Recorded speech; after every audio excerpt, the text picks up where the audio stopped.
Have you ever wondered how a single degree of change could completely transform your destination?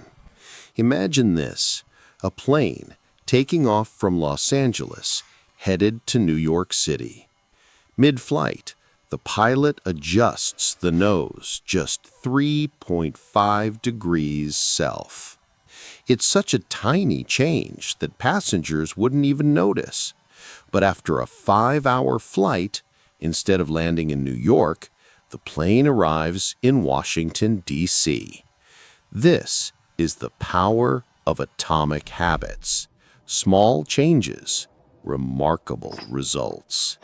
Before we dive into his extraordinary story, if this is your first time here, welcome to MindBank Audio, where every story unlocks a new layer of your potential. Follow now and never miss the sound of growth within you. Part 1. The Fundamentals. Why Tiny Changes Matter. Section 1.1. The British Cycling Miracle. In 2003, British cycling was a joke. For nearly a century, British riders had been mediocre at best. They had won just a single gold medal in their entire history. Professional bike shops in Europe refused to sell bikes to the team because they feared it would hurt their brand. Then Dave Brailsford became the performance director. He introduced a philosophy called the aggregation of marginal gains.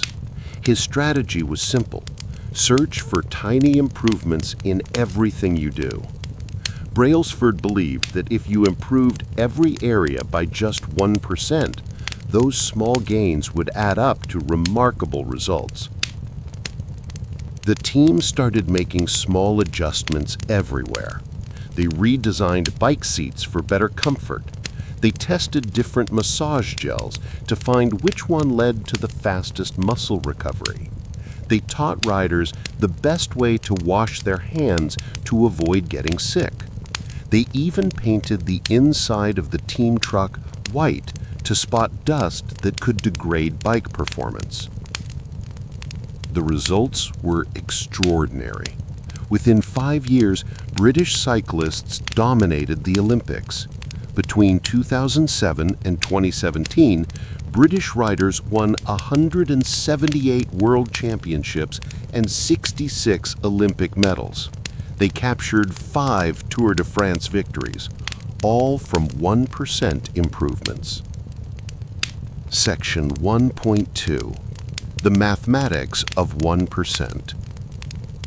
Here's the math behind this transformation. If you get 1% better each day for 1 year, you'll end up 37 times better by the time you're done.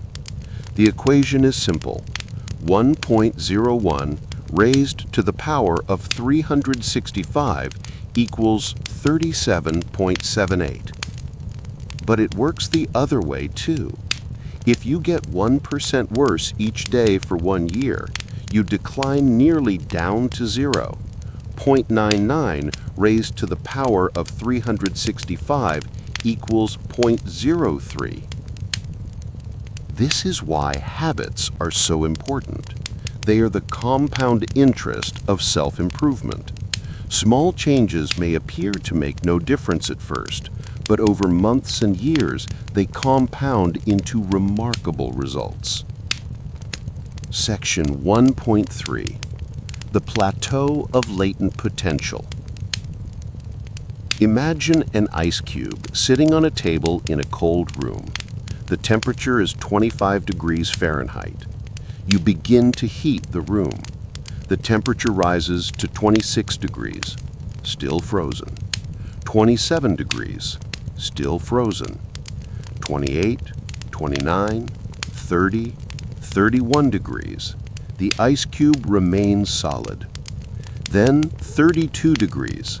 The ice begins to melt. A 1-degree shift, seemingly no different from the previous increases, has unlocked a massive change. This is the plateau of latent potential. Progress is often invisible during the early stages. You expect linear progress, but the key to success is getting through this valley of disappointment. You need to stick with your habits long enough to break through the plateau. Section 1.4. Forget goals. Focus on systems. Winners and losers have the same goals. Every Olympian wants to win a gold medal. Every candidate wants to get the job. Every entrepreneur wants to build a successful business. So if successful and unsuccessful people share the same goals, what actually makes the difference? The answer is systems. Goals are about the results you want to achieve. Systems are about the processes that lead to those results. Goals are good for setting direction, but systems are best for making progress. The problem with goals is that they create an either-or conflict. You either achieve your goal and are successful, or you fail and are disappointed. When you fall in love with the process rather than the product, you don't have to wait for permission to be happy. You can be satisfied whenever your system is running. Part 2. Identity-based habits. Section 2.1. There are 3 layers of behavior change. Imagine them as 3 concentric circles. The outer layer is changing your outcomes. This is about the results: losing weight, publishing a book, winning a championship. The middle layer is changing your process. This level is about changing your habits and systems, implementing a new routine at the gym, developing a meditation practice, organizing your desk for better workflow. The deepest layer is changing your identity. This level is about changing your beliefs, your worldview, your self-image, your judgments about yourself and others. Most of the beliefs associated with your identity were formed through years of experience and conditioning. Section 2.3. The 2-step process to change your identity. Changing your identity is a simple 2-step process. First, decide the type of person you want to be. You might start by asking yourself, who is the type of person that could get the outcome I want? Who is the type of person that could lose 40 pounds? Who is the type of person that could learn a new language? Who is the type of person that could run a successful startup? Second, prove it to yourself with small wins. Your identity emerges out of your habits. Every action you take is a vote for the type of person you wish to become. No single instance will transform your beliefs, but as the votes build up, so does the evidence of your new identity. Each time you write a page, you are a writer. Each time you practice the violin, you are a musician. Each time you start a workout, you are an athlete. Each time you encourage your employees, you are a leader.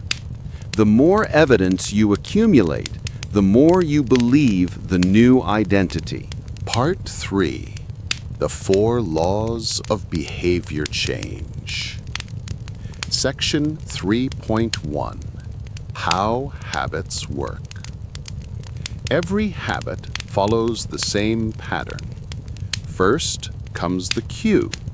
The cue triggers your brain to initiate a behavior. It's a bit of information that predicts a reward. Next comes the craving. Cravings are the motivational force behind every habit.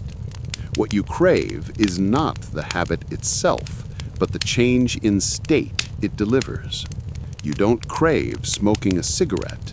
You crave the feeling of relief it provides. Third is the response.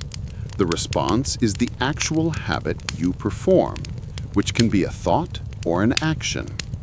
Whether a response occurs depends on how motivated you are and how much friction is associated with the behavior. Finally, there's the reward. Rewards are the end goal of every habit. The cue is about noticing the reward. The craving is about wanting the reward. The response is about obtaining the reward. We chase rewards because they satisfy our cravings and teach us which actions are worth remembering. Section 3.2, the 4 Laws Framework. These 4 stages can be transformed into a practical framework for creating good habits and breaking bad ones. To create a good habit, follow these 4 laws. The first law, make it obvious. The second law, make it attractive. The third law, make it easy. The fourth law, make it satisfying. To break a bad habit, invert these laws. The first law inversion, make it invisible. The second law inversion, make it unattractive. The third law inversion, make it difficult. The fourth law inversion, make it unsatisfying. Part 4. The first law. Make it obvious. Section 4.1. The Habits Scorecard. The Japanese railway system employs a safety procedure called pointing and calling. When a train operator approaches a signal, they will point at it and say the status out loud. Signal is green. This might seem silly, but it works. Pointing and calling reduces errors by up to 85%. You can use a similar technique to become more aware of your habits. Start by making a list of your daily habits. Here's a sample. Wake up. Turn off alarm. Check phone. Go to the bathroom. Weigh myself. Take a shower. Brush teeth. Floss teeth. Put on deodorant, and so on. Once you have a full list, categorize each behavior as positive, negative, or neutral. Mark each habit with a plus, minus, or equal sign. Does this behavior help me become the type of person I wish to be? Does this habit cast a vote for or against my desired identity? Section 4.2. Implementation Intentions. In 2001, researchers in Great Britain studied 248 people and divided them into 3 groups to build better exercise habits. The first group was the control group. They were simply asked to track how often they exercised. The second group was the motivation group. They received motivational materials about the benefits of exercise. The third group was the implementation intention group. They were asked to formulate a plan for when and where they would exercise. The results were remarkable. In the first 2 groups, only 35 to 38% of people exercised at least once per week. But 91% of the implementation intention group exercised at least once per week. The sentence they filled out was simple. During the next week, I will partake in at least 20 minutes of vigorous exercise on day, at, time, in, place. The formula is I will behavior at time in location. Section 4.3. Habit Stacking.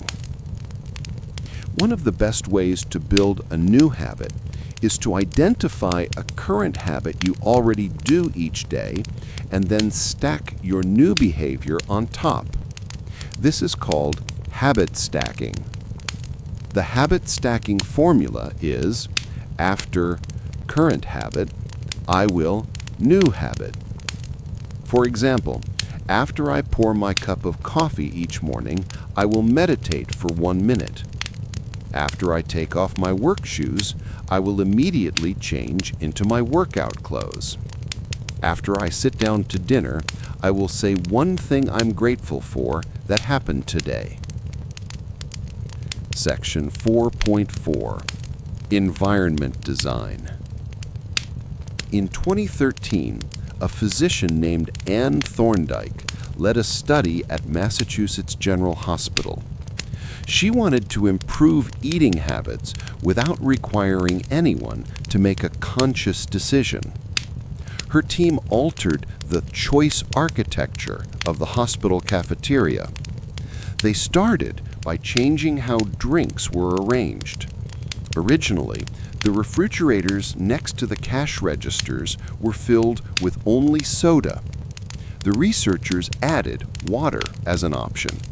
Additionally, they placed baskets of bottled water throughout the room.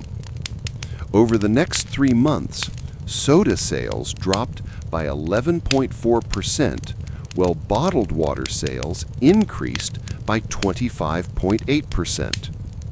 Nobody had said a word. The environment changed and the habits changed. Environment is the invisible hand that shapes human behavior. Make the cues of good habits obvious in your environment. If you want to remember to take your medication, put your pill bottle directly next to the faucet. If you want to practice guitar more frequently, place your guitar stand in the middle of the living room. Part 5. The first law inverted. Make it invisible. Section 5.1. The Vietnam Heroin Study. In 1971, a study revealed that over 15% of U.S. soldiers stationed in Vietnam were addicted to heroin. This created a massive public health concern. What would happen when these soldiers returned home? Researchers followed the soldiers after their return to the United States. They found that only 5% of them became re-addicted within a year, and just 12% relapsed within 3 years. This was shocking. It contradicted everything experts believed about addiction. The key factor was the change in environment. In Vietnam, soldiers faced constant stress, easy access to heroin, and a culture where drug use was common. When they returned to America, all those environmental triggers disappeared. Section 5.2. Self-control is not about willpower. People with high self-control tend to spend less time in tempting situations. They don't have incredible willpower. They simply structure their lives to avoid triggering situations. The secret to self-control is making bad habits invisible. Remove a single cue and the entire habit often fades away. If you can't seem to get any work done, leave your phone in another room for a few hours. If you're continually feeling like you're not enough, stop following social media accounts that trigger jealousy and envy. If you're spending too much money on electronics, quit reading reviews of the latest tech gear. Self-control is a short-term strategy, not a long-term one. Rather than summoning willpower to overcome temptation, optimize your environment to make bad habits invisible. Part 6. The second law. Make it attractive. Section 6.1. Supernormal stimuli. In the 1940s, Dutch scientist Nico Tinbergen conducted experiments with herring gull chicks. The chicks instinctively pecked at the red spot on their mother's beak to receive food. Tinbergen created fake beaks with larger, brighter red spots. The chicks preferred pecking at these exaggerated versions. This demonstrates what scientists call a supernormal stimulus. Humans are vulnerable to exaggerated versions of reality.